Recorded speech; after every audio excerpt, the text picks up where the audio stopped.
I'm Matt Campbell, Porsche Young Professional Driver, driving for Dempsey Proton Racing in the 24-hour Le Mans and Fricadelli Racing in the 24-hour Nürburgring.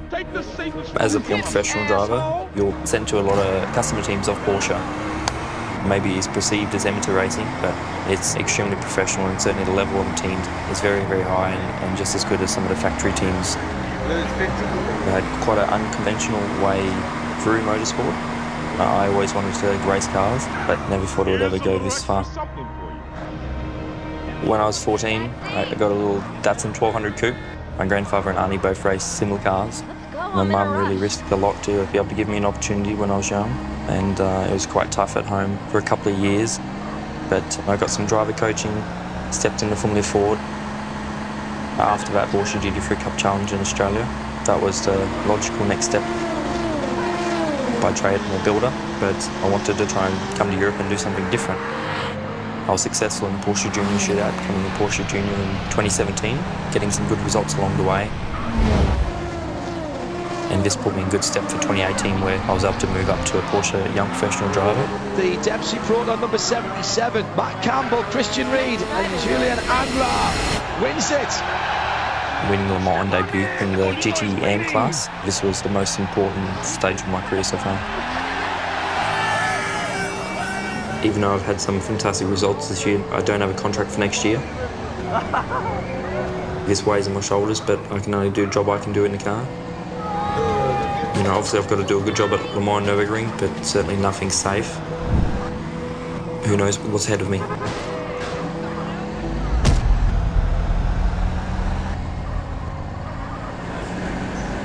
Yeah, alright, well I just got back to the pits now, so if you want to come down, we're in the same position as last year. Alright, see ya, bye.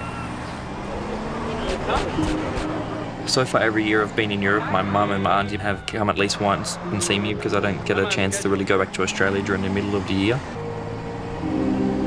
They were also there last year for my victory, and this was a huge moment with them in my career, so hopefully we do the same again this year. Last meeting before the race, just to refresh our internal standards. Don't drive unnecessarily close to each other, but we drive flat out for sure because we want to win and do the best result. To be honest, we had not a great qualifying. We were starting P7. It was not really where we wanted to start. There was a lot of joke in the pre-race meeting saying, oh, but whatever. We don't expect you to come worse than P3 or P2 after the first stint. And I'm like, okay, you guys have a lot of confidence. We've got 61 drivers and teams that are willing to take part in this year's 24 Hours of Le Mans. It's the 87th edition of this fabulous event. An epic year in GT Pro, where we've got 6 manufacturers.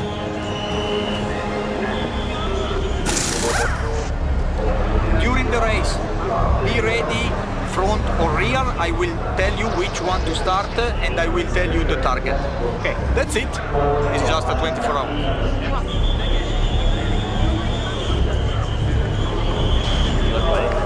Good luck, man. That's it.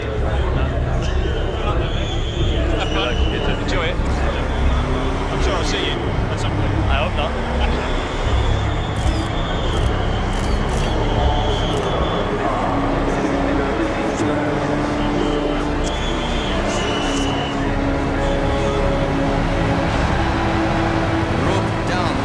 From the helicopter with the official starting flag.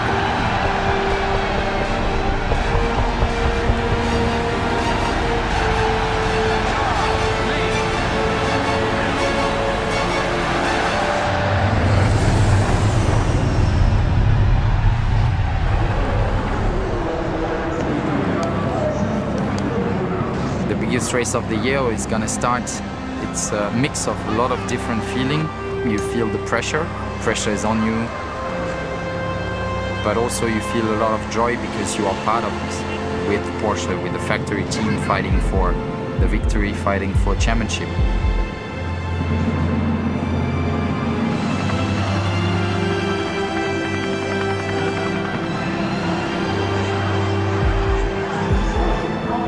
Okay, for green flag.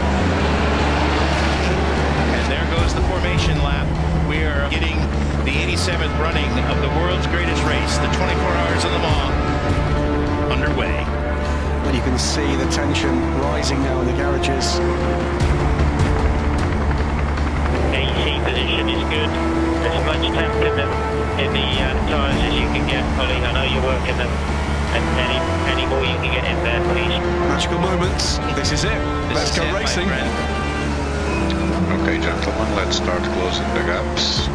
Exiting Porsches. I want to see two lines of cars, please, side by side. Let's keep this straight. Remember, you have to keep it steady until you cross the start line.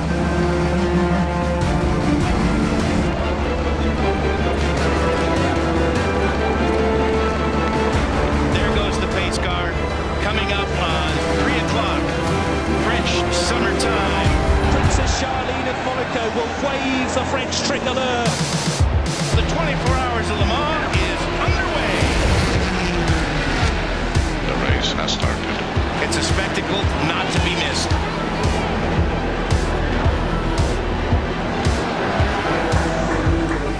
'92 Porsche in car now with Kevin Estre. This is going to be an absolute dogfight in GT Pro. I started the last 3 times, and this is mentally a very tough moment. What I really like about the start is you have all these cars together fighting for position, and everybody knows that the position is very important to start the race. The start of the race is a part where everybody is at his hottest, and you can do a mistake a lot easier. If you don't keep your head cool, you can ruin everything in the first lap. This is an absolutely fantastic battle. Kevin is the guy who will be always at the big moments when there is big fights, will always get everything out of the car. I like to do the start, I like to fight with the others, and I'm generally on the aggressive side. You have to be close sometimes to overtake, otherwise you never get there. And also, the faster you overtake people, better it will work. If you stay 2-3 laps behind them, they know your strengths and they know exactly what they have to do to keep you behind. On the screen, the battle for second and third. Kevin Estre has not given up the ghost. He is now right on the tailpipe of the Aston Martin. Looking to the A inside as they come to the second chicane. He's going to be on the outside now. Now the Nicky cutback. team holds him off. Don't run out of road. And he does it. Estre's done it. I think he's got him now. He's got the inside position as they head down to Mulsanne. That's not a nice feeling, I'm sure. He's going to have second place.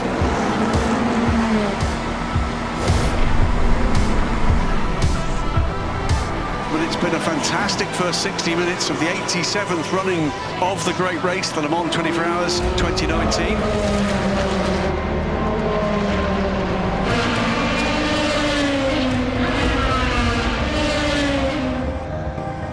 The adrenaline is pretty high at that time because Kevin always starts. I take the second stint.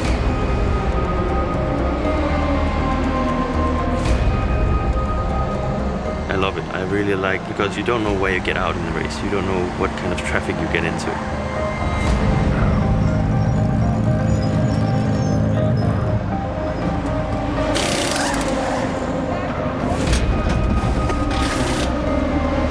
Your first action of the day is jumping right in the first corner.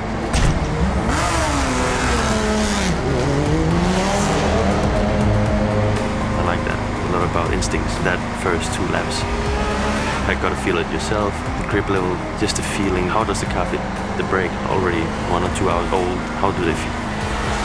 So it's a lot about instincts and about being open-minded quickly to get yourself in a comfortable situation. Antonio Garcia, Michael Christensen, and Nick Tandy, the top 3 as they head down through the Tête Rouge S's.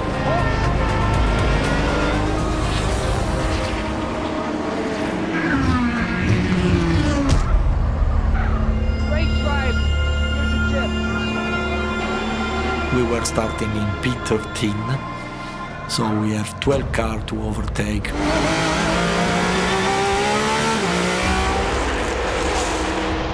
During the race, every hour we spend on the back, it can be an unlucky situation.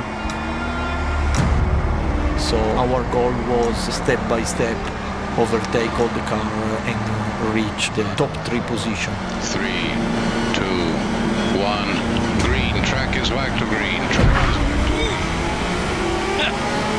So a cheeky wee brake test Wow. Wow. Oh, wow. It's not easy, especially in Le Mans and especially in the first team when all the cars have new tires and are competitive, but we were doing our job in the proper way.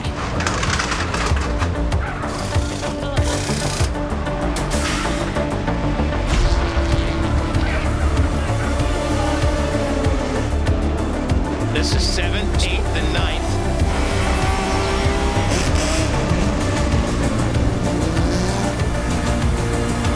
This is the battle for 4th, 5th, 6th, and 7th. I think we were probably P5, P6. Suddenly Richard tell by radio that he heard a noise and something was broken on the car. It's very strange, like something fall off on the right side of the car. Big vibration, I don't know. Like we lost something when something overtook me. On the straight. Big vibration right-hand side of the car. Yeah, that's Richard Leeds in the number 91 car, who's now dropped down to 9th. And we start back again. A vibration like that, it's very difficult to drive, isn't it? Yeah, the speeds are so high here, so the faster you go, the worse it gets. Big lock up there. So immediately you are thinking about a mechanical problem on the steering. So do one more lap and we will investigate more into the data. Okay. It was really important to push Richard to stay on track, because if he will beat in this moment, we don't know what to do, and it's easy to spend 1 minute to search for some problem. So I stay out and we check again all the parameters. The problem is the front left.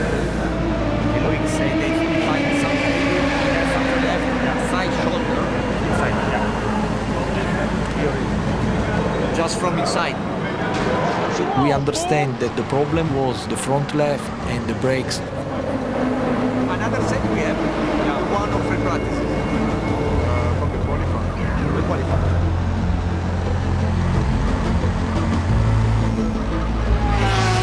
We beat this lap, and then we do driver change, and we change also the front brakes. We call him into the pit, and we change the system without losing time during the pit stop. This, I think, is the key point of the race of this year. Every time something happens in the race, you have 1 minute when you say, fuck, we have to find a solution to be back in the game.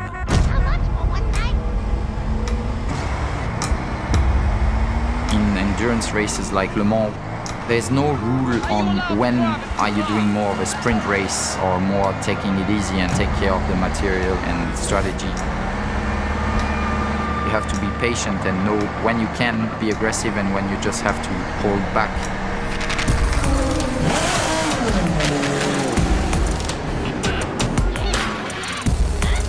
There are some times where you have to hold back a little bit.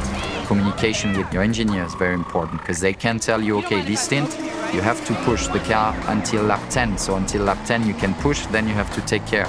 That's where also the team spirit is very important to have a good result. Okay, so the Ford is on old tyres and the Ferrari is on new. Copy.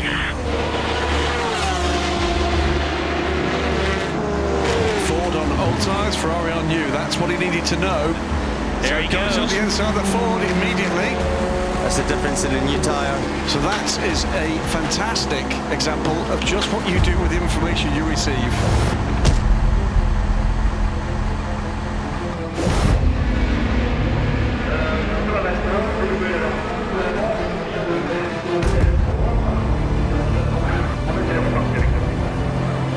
Patrick Dempsey has always a priority is to develop young guns.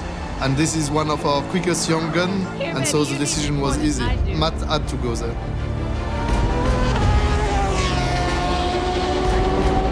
The 77 Dempsey Proton car leads that field. My goal when I started this journey was to be able to get to a factory driver level. At the moment I'm on that path and I'm very close to this level, whether that be on speed or competence out of the car or any of these top areas. Porsche are trying to groom you into this role as a Porsche works driver because these are the best GT drivers in the world and they excel in all areas, but nothing's set in stone.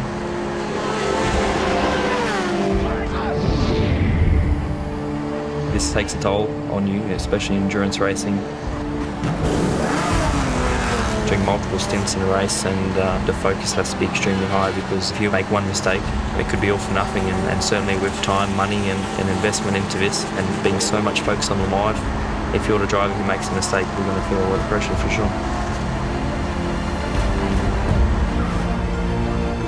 Our strategy was consistently changing with our driver lineups and what we were trying to do to try and minimise lost time. So maybe at one stage you're going to have 4 hours rest, and in the end maybe you're only having a 1 stint break.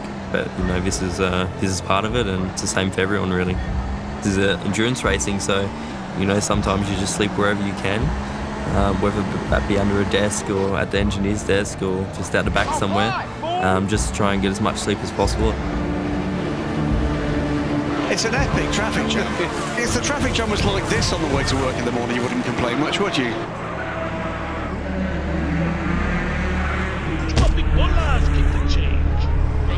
Basically, always want to believe I don't crash cars. I can control them. If I go too far, I'll catch it. But at one point, it will come, and you'll end up in the wall.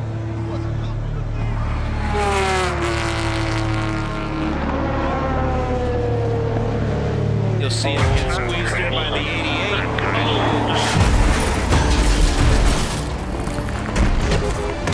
Well, that was a big hit for ourselves. The Porsche crashed into me. Yeah, copy that. We just saw it. Are you okay? Oh, it's a hard one. Fuck. Oh, fuck. There's always this moment of, could Marcel been more patient? No, why should he? He's got a race to win. And you go, if there's a gap, you go for it, because that's what racing drivers do. We sit here and we revel in this great nose-to-tail racing for 24 hours, but sometimes this is a byproduct of that. The quickest way to race a car is to be constantly on the limit. If you feel comfortable, you're probably not going quick enough. It's 7 o'clock here in France. This battle on screen now is phenomenal. Laurens Vanthoor, young Porsche superstar in the 92 car, and Vanthoor has been on a climb. This stint, he's had an absolutely fantastic Rising up the order now, closing in on Daniel Serra's 51 Ferrari. We kind of saw that us and the Ferrari were probably the 2 strongest cars. We were always the 2 cars in first or second position and swapping around. So then you quickly understand, okay, they are strong, we're strong as well, we feel confident, but they're the guys to beat. So you obviously start to look at them a little bit closer and try to understand from where can we make a difference, where are they stronger, where are they weaker. Where is the move going to come? Because it surely is going to come. You need to be smart. It's like boxing. You need to look at your opponent and see what's the weakest link. How can I use that to make a difference? Okay, Lawrence, now we should just fuel save. We've got the leader in sight. Earl is doing some fuel saving. All of us are likely to do a double now, so just go with this pace, relax, and just follow this rate for a bit. Let's just build a bit of margin for our fuel. You have 2 options. When you're behind somebody, you can go full risk for 10 laps, trying to overtake, destroy your tires. Box, fuel only. Or you can save fuel and preserve your tires and wait for the pit stop. 35 seconds of fuel, code green. 20 seconds. 10 seconds. Fast lane clear. Head of right, the same as up. Yes. Good job. There'll be some fist pumping there at the Porsche GT team. Okay, buddy, we are leading the race. You try to find the smartest way to go ahead, and that's all part of endurance racing. 10 p.m. local time, 7 hours.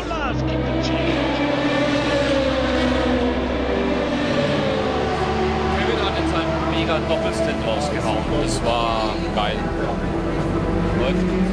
16 hours of the race remaining. We're looking to the front of the GTE Pro field, where Porsche is being chased by Ferrari and Corvette. It's Lawrence Vanthoor leading in the GTE Pro class. It's been an amazing GTE Pro race so far, and it just keeps giving. Just save as much fuel as you can, and we'll update you on a new target.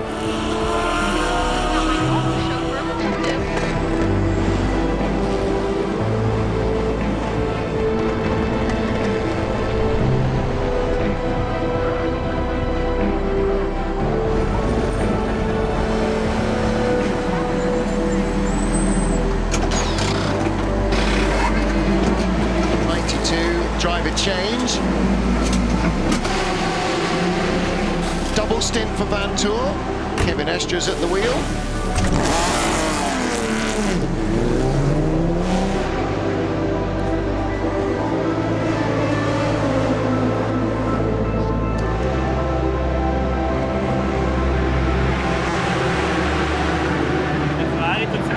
Komischerweise jetzt die letzten 2 Stunden schon. Also ich bin, meine Meinung, ist jetzt im Moment um einen Unterschied zu machen, weil es ist echt easy. Ja. Selbst im ersten Ja, aber du warst der Einzige. Ja, aber ich bin echt sauber gefahren. Mega schon, ja.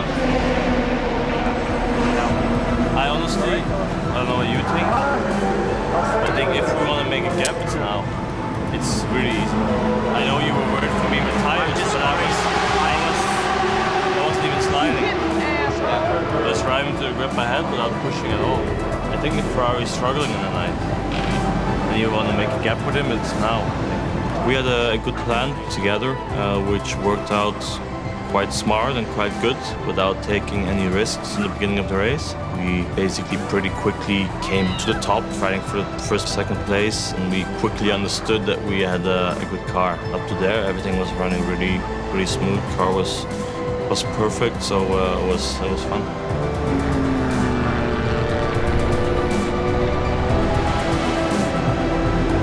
Kevin Estra back behind the wheel. There is an awfully long way to the end of this race, and all sorts of things could happen.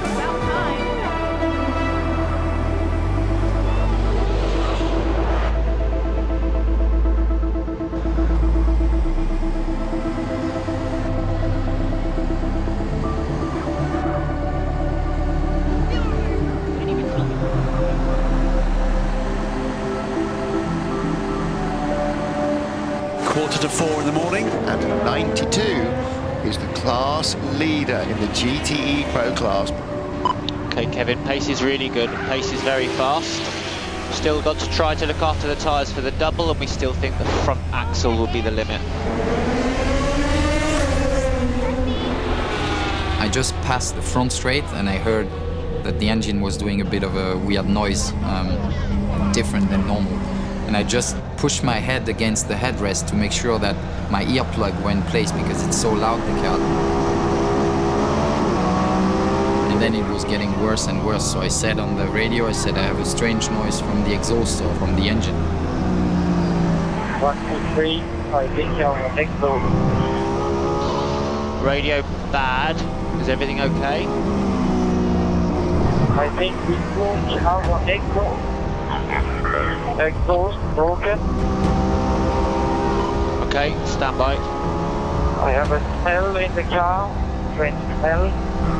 Copy, Kevin. I think we're going to have to pit. We're going to have to box. Guys, clear the garage. I think we have to change the exhaust. So we need 91 crew.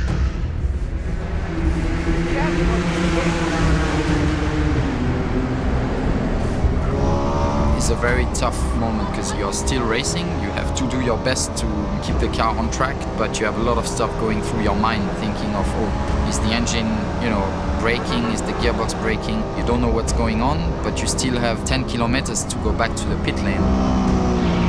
I almost went off in the Porsche corners because I was a bit on the outside. There was some traffic. I was trying to pay attention in the mirrors if there was fire somewhere, not to destroy the car. But yeah. Luckily, I made it to the pit. Porsche on pit lane, and that is the lead car, the 92 car. Kevin Estra brings the car down pit lane.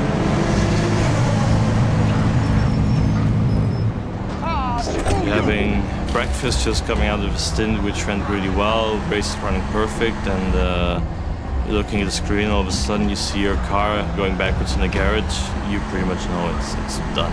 It's in the garage. The lead This is car is the in the garage. defending champion. Because that means something's wrong, some things need to be repaired, and it's not gonna take 10 seconds. That is a huge turn of events. That was the car that was out well ahead of everyone else. Porsche mechanics swarming all over the 92. When I heard it on the radio, exhaust issue, something is wrong, it is going up, box. Then it's like everything falls down around you. During the race, we hear only our own car. So I hear only car 91 and not car 92. We noticed that there was a discussion about the issue. Then we opened our ears. So for me it was clear I have to work with the guys under the car at the manifold. All the mechanics from 91, 92 formed one group and were making everything to make sure that the car gets out as quickly as possible. Engineer told me straight away, oh, it's the exhaust, we have to change the whole exhaust. And at that time you really see all the faces very disappointed and hectic and a lot of stress going on, everybody's running around, and I was just trying to think, okay, which position do we have to get to win that championship? Where's 91? You have a lot of stuff going to your mind, and these 20 minutes were felt like freaking 20 hours.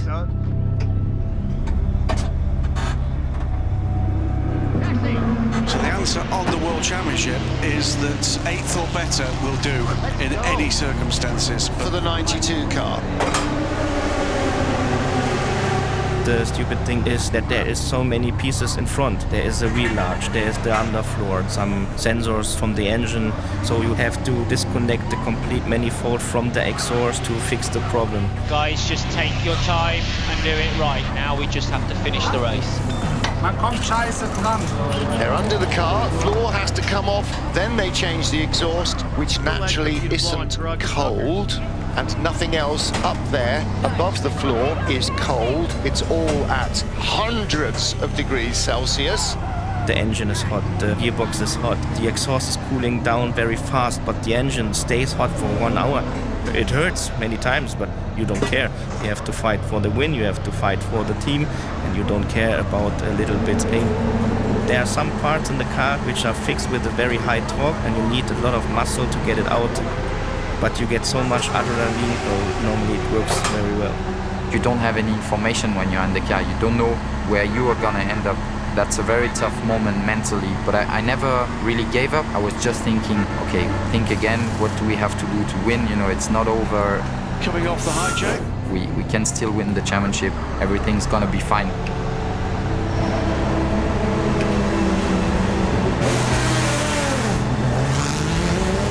Sounds as good as ever. Kevin Estre, keep focused, Kevin. Well done, boys. Brilliant, well done. Go to your Porsche dealer and say, oh yeah, 911 exhaust change, 20 minutes at labour, and they'll laugh you in the face. I cannot describe it how I feel. It's more than happy. You feel very great that you help your sister team and that the car goes back on track as fast as possible to fight for the championship.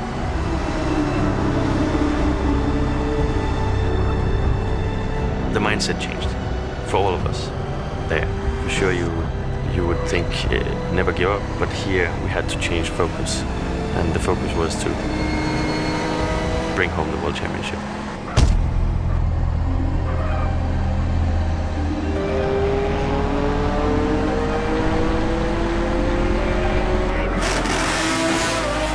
When we reached P2, just behind 51, 51 at the pontour or had some problem with the tires, and so we were in P1. 51 had already do the pit stop and was really close to us, so it was not a real P1. But starting from P13, having the problem with the brake, it was good. These moments are the ones that give you the energy.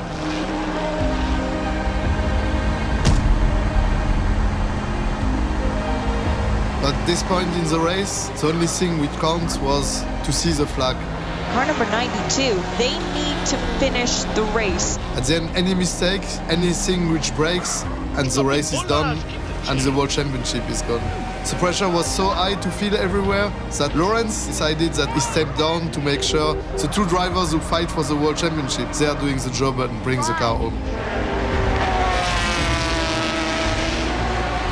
For Michael and Kevin, all they had to do was finish the race. Just stay out of trouble, be easy on the car, don't make any mistake.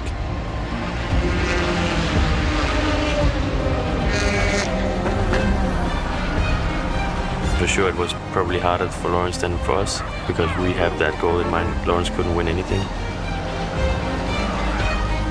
The only thing I could do at that moment was screw it for them. If I would have made one mistake, I would never forgive myself in the next coming 10 years that I've ruined their World Championship. And that kind of freaked me out, that thought, which in hindsight, maybe I should have been mentally stronger.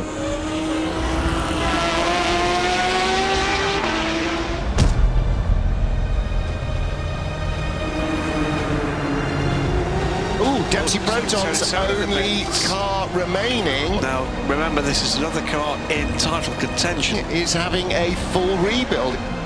We had a front splitter failure, and then we had two more later in the race as well. This obviously takes some time to fix. This was bitterly disappointing, obviously losing a lot of time, and yet sort of obviously costing our race. 77 cars brought back onto pit lane, brand new front end.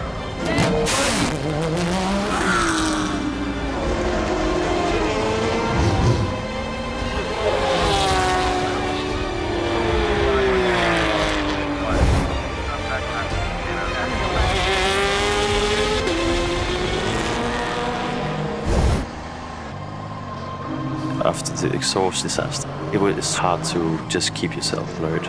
That was later on, one of the last stints, and I still have nightmares about this. Oh, that was close. You couldn't have put a piece of paper between those two cars. 8:45, Sunday morning, a very good morning if you've just emerged from a tent somewhere after a heavy night last night.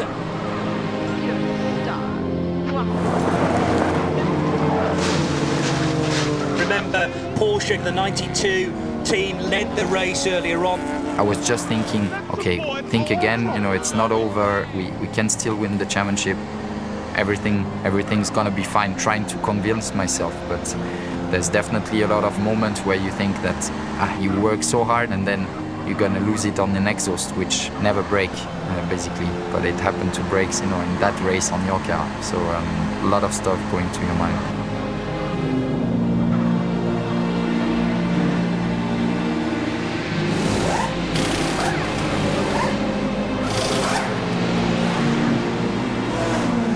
Ja, so eine Scheiße. Wir werden locker eine halbe Minute vor dem Drecksferrari.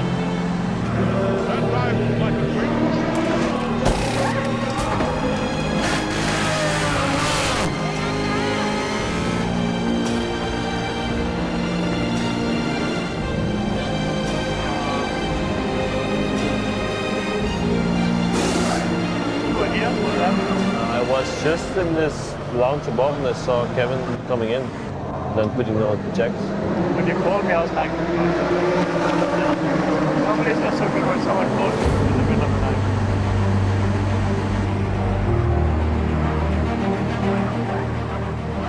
This is our GTE Pro class leader, Alessandro Pierguidi, in the 51 AF Corsa Ferrari. 2 Le Mans before, this one was my car, 51, and now I was fighting with them. Everything in my mind was pushing to do the best, try to reach them. I got oil or fuel on the screen. With the car in front of me, plus the cleaning, I see nothing. I agree. The only problem is that in this moment, to finish the race, something like okay, no problem, I will be careful. Thank you, sorry.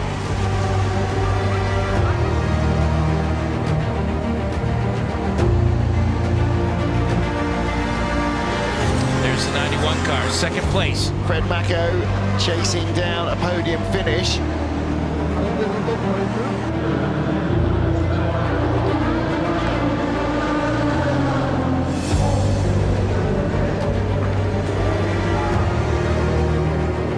The last moments of biggest ever season. The super finale comes to its conclusion. The 51A, of course, a Ferrari. Le Mans winners.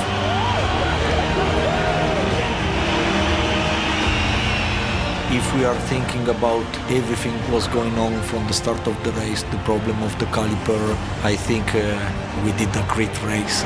Congratulations to the drivers' champions, Kevin Escher, Michael Christensen.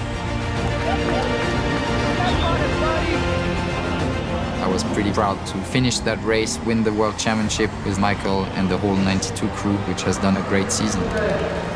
But also frustrated because we knew we had the car to possibly win the race again. But that's motorsport. Wasn't a result where we wanted, but in the end we got to the end of the race and we finished without a scratch on the car, so I think that's an achievement in itself in a 24-hour race.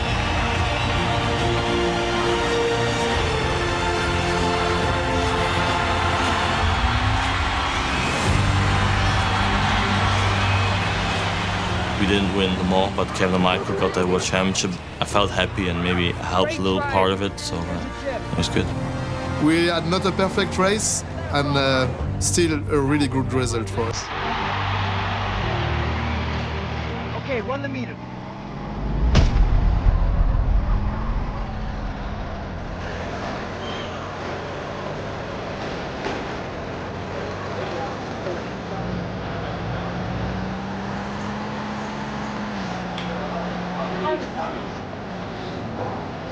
I was tired. But now I think the adrenaline from the next race, the next challenge, wake me up, and now I want to do better. It was a trip. And you, mate. Good luck. Good job. And you.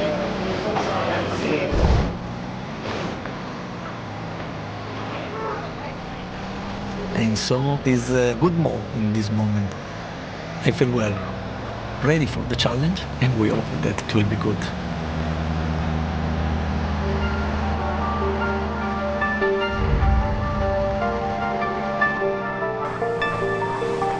Le Mans was frustrating. We didn't have any damage or contacts or anything like that, so us as drivers were able to get the job done, but there was just some things out of our control that sort of set us back. Excellent.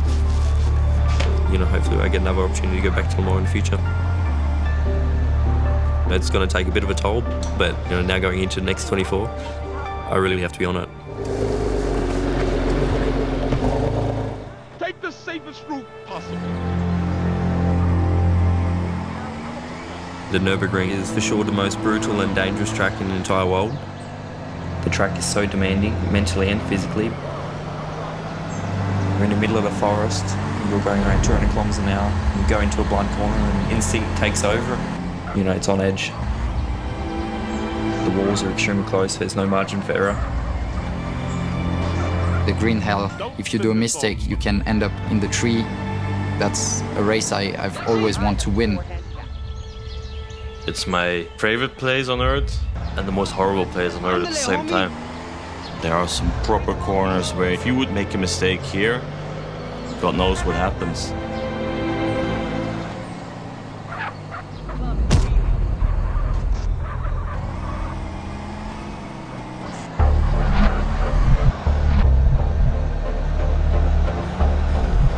Le Mans GTE and Nürburgring GT3 is completely two different types of racing.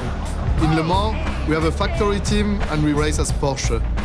At Nürburgring, there are only customer teams, like Mantel Racing, Fricadeli Racing, and others. So you see same people under a different name.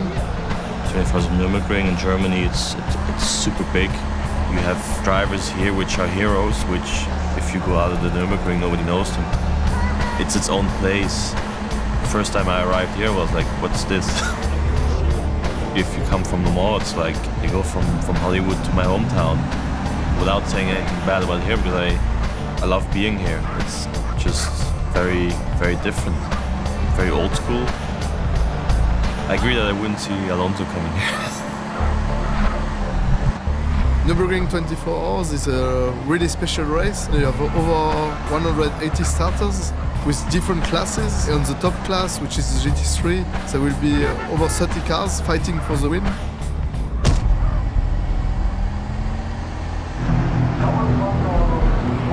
if the Le Mans drivers are working really fine, we want to keep these guys together. In Nürburgring, we need to run with 4 drivers. So around Lawrence, Kevin, and Michael, we had to add 1 guy. And we decided to add Earl. It's quite highly likely to fuck it up. Going into Nürburgring, we had some mixed feelings. Nürburgring was the first race of our new GT3R. After Le Mans with a broken exhaust, we were all scared of reliability issues.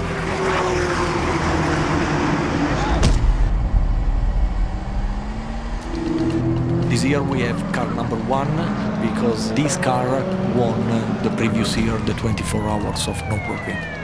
It's difficult that one car can win 2 years in a row. Everybody's watching at you. This car was bouncing and struggled with aero vibration all the weekend. There is still this vibration, but I don't know anymore what to change. It is a vibration, yeah? Yeah. What do you do in the second sector? Here's a little something.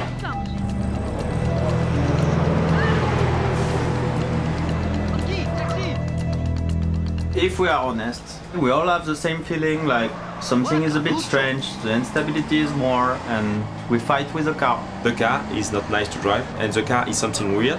And when you try to push with the car, you are close to crash every corner, but also airpins at 60 km/h. You deserve a No? I think the biggest problems are coming from the tires and that we have no front aero. If I had the behavior in the right that I had in the left, I would have been a lot quicker. We have to check everything to be sure that... But before to check everything, is 2 days that I'm telling everybody that the main difference is the aero. The? Aero for the pitch sensitivity. And the original plan was we try with the 260 spring to control the behavior, the platform, then we can look even at the other smaller things. This one was the plan on the table from the first day. It's just again that we do this before the race. I mean, we have the warm-up, which is positive, better than Le Mans, for sure. But we should be sure that the car is 100% as we want. All the small details, all the screws, 100% as we expect it is.